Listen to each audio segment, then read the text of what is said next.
कुछ पॉइंट्स में लिख के बैठा हूं, मैं जल्दी जल्दी कवर करूंगा। झूठ बोलने से ना आपका मन अपवित्र होता है, आपका शरीर अपवित्र होता है, जिसकी वजह से मन दूषित हो गया तो शरीर दूषित हो जाता है और आपकी पूरी साधना खराब हो जाती है। साधना के दौरान कभी भी झूठ नहीं बोलते। दूसरी चीज, बहुत से लोग ना साधना करते हैं लेकिन ना बेड पर सो जाते हैं बहुत सारे लोगों के साथ। जैसे आप एक फीमेल है, आप हस्बैंड साथ सो गए या अपने भाई बहन के साथ सो गए। अगर कुछ ऐसा अनुभव माता रानी ने या कुछ ऊर्जा ने आपको करवाना होता है ना, कभी भी आप सबके साथ सोओगे तो नहीं होगा। आपकी स्थिति बहुत पवित्र हो गई लेकिन जो आपके साथ सो रहा है उनकी आचरण और अभी बहुत अपवित्रता है, जिसकी वजह से आपको दर्शन हो नहीं पाते। इसलिए आपका आभा मंडल, जहां पर भी आप सो, एक अलग जगह पे आपको सोना चाहिए। बहुत से लोग कहेंगे भैया हमारे घर में तो ज्यादा जगह नहीं, तो ट्राई करिए साइड पर जमीन पे जगह बना के थोड़ा सा दूरी बनाते हुए आप सोएं, ताकि मैं आपको अनुभव करवा सके।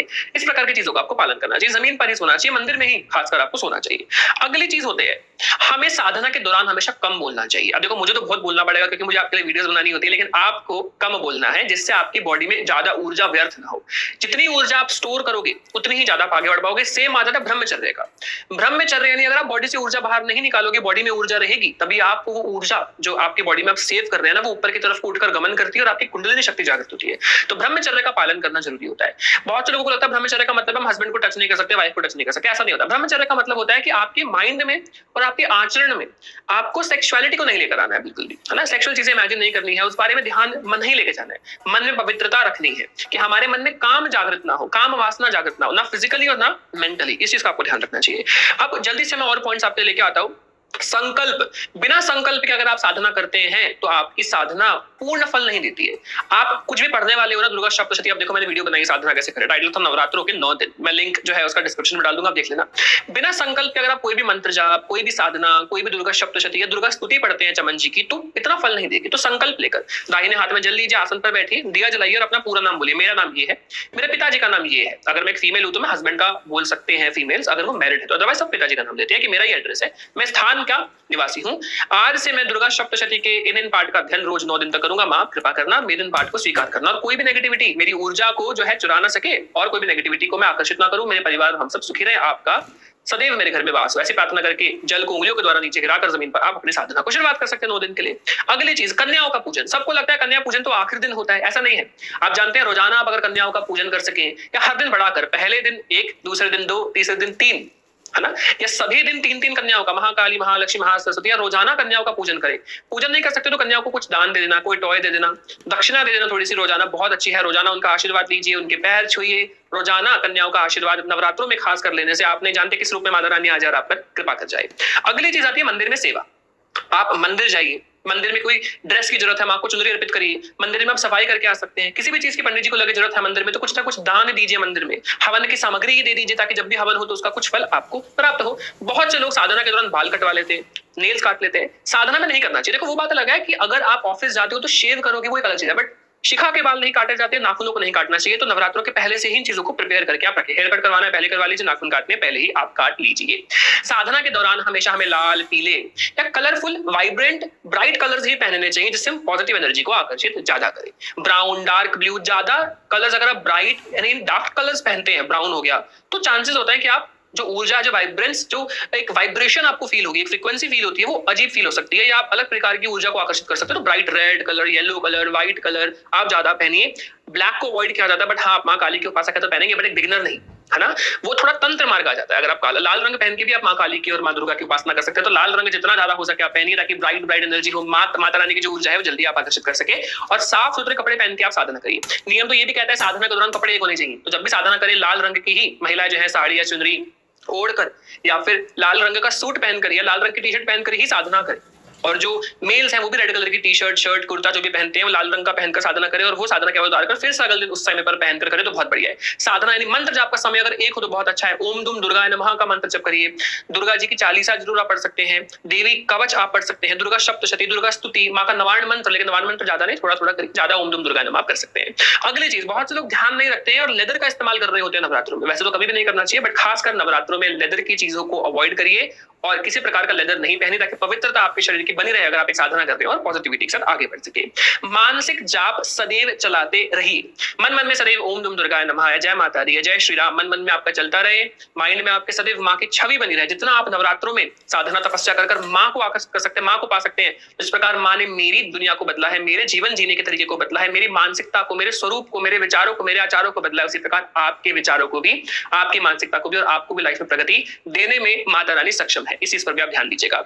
अगली चीज होती है कि हवन जरूर करिए। रोजाना अगर आप हवन कर सको, मेरी हवन की कई वीडियोस है, मैं नहीं भी ले आऊंगा, आप यूट्यूब पे सर्च करके ना ढूंढ लो हवन कैसे करे, उदित अरोड़ा लिख दो या मां आदिशक्ति मेडिटेशन के अंदर हवन विधि, तो हवन को लेकर कई वीडियोस आ जाएंगी। मैं कोशिश करूंगा डिस्क्रिप्शन में मुझे मिलती है मैं डाल दूं। आप देखिए, हवन करिए, रोजाना कर सकते हो रोजाना करिए, या पहला और आखिरी दिन हवन जरूर करिए, करवाइए। खुद से करेंगे अपने मंत्रों का तो ज्यादा बढ़िया रहेगा। कुछ मंत्र हवन में कंपलसरी होते हैं, पंच देवता वगैरह से गणेश जी से शुरुआत होती है, अदरवाइज जो मंत्र का जाप किया जाता है ना उन्हीं मंत्रों का हवन होता है। क्योंकि कई बार ना मुझसे लोग जो कनेक्ट करते हैं, अपॉइंटमेंट लेते हैं, वो पूछते हैं कि भैया हवन किस मंत्र का करें, आप बताओ। मैं हमेशा ही कहता हूँ जिस मंत्रों का आपने जाप किया है, आप ओम नमः शिवाय करते हो, ओम दुम दुर्गाय नमः करते हो, उन्हीं मंत्रों का ही आपको साधना आराधना करी है, तो उन्हीं मंत्रों का हवन किया जाता है। अगली चीज आती है कि घर की माँ खुश है तो इस विश्व की माँ भी खुश है। तो इसलिए घर की मम्मी की, अपनी माता रानी की, अपने घर की जो माँ है, घर की मंदिर की माँ है, आपकी जो फिजिकल मॉम है पृथ्वी की, उनका भी आप ध्यान रखिए और अपने घर के मंदिर का भी ध्यान रखिए, ताकि माता रानी की कृपा आप पर बनी रहे। अगली चीज आती है कि मंत्रों का जाप जरूर करना है। आप चाहे जय माता दी करो, आप चाहे ओम श्री दुर्गाय नमः करो, आप चाहे ओम दुम दुर्गाय नमः करो, ये सभी मंत्र सेफ है। चाहे आप ओम सर्व मंगल मांगल्य शिवे सर्वार्थ साधिके शरण्य त्र्यंबके गौरी नारायणी नमोस्तुते कर सकते हो। रोजाना इस मंत्र को तो जरूर बोलना चाहिए। नवदुर्गा का मंत्र है, इसमें प्रथमम शैलपुत्री च, द्वितीयम ब्रह्मचारिणी, तृतीयम चंद्रघंटेति, कुष्मांडेति, चतुर्थकम पंचमम स्कंदमातेति, षष्ठम कात्यायति च, सप्तमम कालरात्रिति, महागौरीति, चाष्टमम नवमम सिद्धिदात्री च, नवदुर्गा प्रकीर्तिता। इस प्रकार आप माँ का ध्यान करते हो, नवदुर्गा जी का, इसकी आहुति, इनका मंत्र जप कर आप माँ को प्रसन्न कर सकते हैं। कमल गट्टे की माला पर जाप करते हैं तो महालक्ष्मी प्रसन्न होती है। स्फटिक की माला पे जाप किया जाए तो महा सरस्वती जी प्रसन्न होती है, और रुद्राक्ष की माला पे जाप किया जाए तो महाकाली माँ दुर्गा रूप से साक्षात माँ भगवती शक्ति स्वरूप से आप पर कृपा करती है। नेगेटिविटी अगर बहुत ज्यादा महसूस करते हैं तो लेमन बहुत ज्यादा आपके लिए इंपॉर्टेंट हो जाएंगे। नवरात्रों में अपने हाथों से पीले हरे रंग के साफ बिना दागे के लेमन लाते हुए आप लेमन का सिर ढूंढिए। लेमन का सिर वो होता है जहां से वो टहनी से कनेक्ट करता है, उस जगह से ही आपको ना सुई से माला बनानी है। 21 नींबू की, 11 नींबू की, 51 लेमन की, 108 अपने अनुसार सामर्थ्य अनुसार खुद के हाथों से माँ का नवार्ण मंत्र का या माँ काली का, माँ दुर्गा का ध्यान करते हुए आप बनाइए। सफेद काला या लाल रंग का धागा लेकर, बड़ी नीडल आती है, फ्रेश खरीद के माला धागा गंगा जल डाल के उसको पूरा बनाओ। बनाने के बाद हर लेमन पर तिलक लगाइए, पकड़िए उसको अपने हाथों में, प्रार्थना करिए कि माँ कोई भी नेगेटिविटी मेरे घर में है, मेरे आसपास है, मेरे परिवार में है, कोई भी संकट माँ फ्यूचर में मेरे पर आने वाला है, मेरे परिवार पर आने वाला है, तो आप उसे ले जाइएगा। ऐसी प्रार्थना करते हुए आप इस माला को चाहे तो अपने सर से 7 टाइम्स एंटी क्लॉकवाइज घुमाकर, या फिर ऐसे ही अपने घर में प्रार्थना करके किसी भी मंदिर में जाके पुजारी जी को या माँ काली को पहना सकते हैं, या किसी मंदिर में आपको खुद पहनाना अलाउड नहीं है तो आप पुजारी जी को दे सकते हैं, वो पहना लीजिएगा। इसके अलावा जो लेमन की माला नहीं बना पाए, वो 2 लेमन ऐसे ही माँ भगवती के आगे चरणों में जरूर रखिए, अपने घर में रखें, जिससे नेगेटिविटी दूर हो। बाद में अगर घर में रखा है तो आप इसको जो है जल प्रवाह या फिर लास्ट में आप अग्नि स्नान हवन में लास्ट में डाल सकते हैं जब हवन आपका पूरा हो जाए, या फिर इसको आप किसी भी पेड़ के नीचे या किसी खाली स्थान पर रखकर आ सकते हैं। सूतक पातक का खाना नहीं खाया जाता है। प्रेग्नेंट कोई वुमन है तो उसके हाथ का खाना नहीं खाया जाता है। पीरियड्स में कोई महिला है तो उसका हाथ का खाना साधक को नहीं खाना चाहिए एज पर द लॉ। अब ये घर में सिर्फ वाइफ ही है बनाने वाली तो कोई बात नहीं, भगवान सब माफ करते हैं। नियम जरूरी है, पूजा के भक्ति के कोई नियम नहीं है तो कोई टेंशन की बात नहीं है, लेकिन ये नियम था तो मैं बता रहा हूँ। एक बहुत चमत्कारी उपाय होता है नवरात्रों में, मैं आपको बता दूं। इसमें क्या होता है कि अगर आप अपने घर पर एक लाल रंग का कपड़ा लेकर या पीले रंग का कपड़ा या हैंकी लेकर उस पे आप 8 कमल गट्टे घी की मालिश कर अष्टलक्ष्मी के रूप से विराजमान करते हैं। 1 गोमती चक्र या 5 पीली कोड़ी, थोड़े से अक्षत साथ में डाल दे, पीली सरसों डाल दे, और ये डालने के बाद आप इसमें रोजाना जो है जाप जब आप माँ दुर्गा करें तो महालक्ष्मी का वास को ऐसी प्रार्थना कर आप उसमें उसको लास्ट में पोटली बनाकर उसे लाल कपड़े की आप अपने घर के लॉकर में रख दें महालक्ष्मी का ध्यान करते हुए, तो महालक्ष्मी का आगमन आपके घर में होता है। माँ अष्टलक्ष्मी के रूप से, गजलक्ष्मी के रूप से विराजमान होकर आपके घर में कृपा करती है। आप ये भी कर सकते हैं।